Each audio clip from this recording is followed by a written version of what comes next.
Récupération de KMB, ça va peut-être profiter aux Congolais. L'ouverture du score, le premier coup de griffe, le premier coup de Fimbu Chicotte.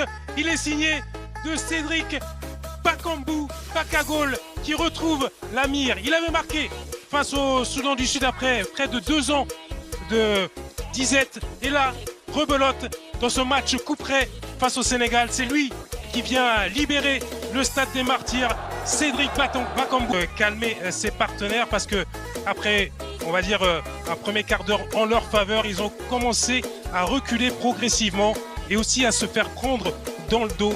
Et cette fois-ci, c'est Cédric Bakambu, après cette récupération haute d'Edo Kayembe, qui est venu mystifier Edouard Mendy pour ouvrir la marque. Alors qu'il était censé y avoir une jauge autour de 55 000 personnes parce que ce stade a déjà été au cœur de tumulte. La CAF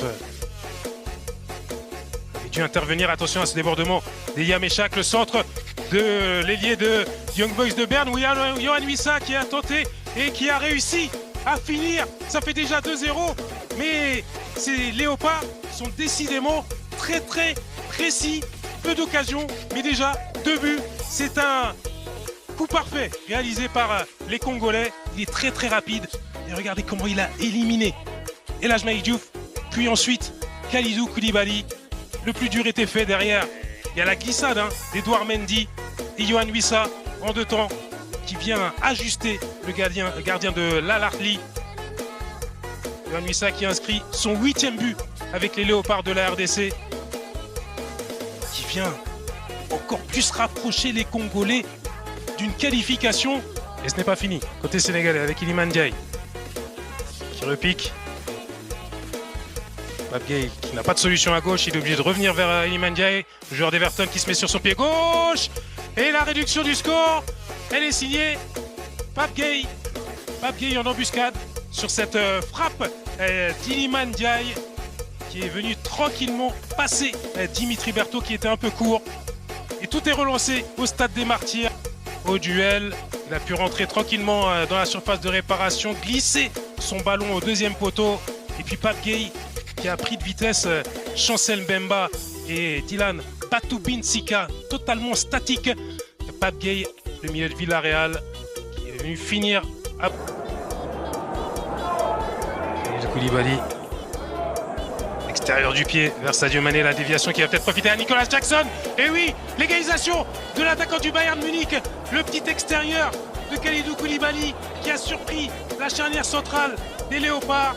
Et tout le banc des Lions de la Teranga qui est soulagé par cette égalisation de Nicolas Jackson. Ça va lui faire du bien, lui, leurs adversaires. Et regardez ce ballon de Kalidou Koulibaly qui a été dévié par Aaron Wan-Bissaka.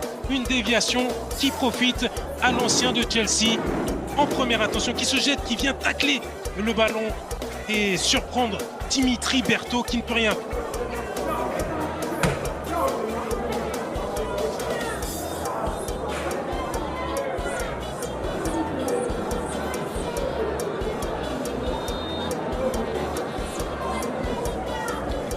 Diata.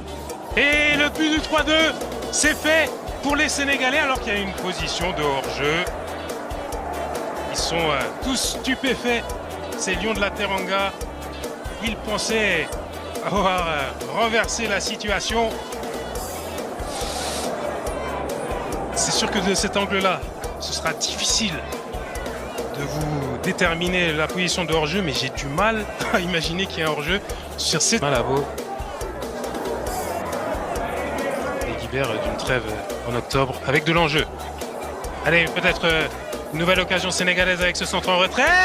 Et ça fait 3-2. Le pétard qui vient d'être inscrit sur la niche du but de Dimitri Berthaud. Le Sénégal qui vient de renverser les Léopards, d'asphyxier cette équipe, de climatiser le stade des Martyrs. Et les Sénégalais ne sont jamais restés la tête dans le seau.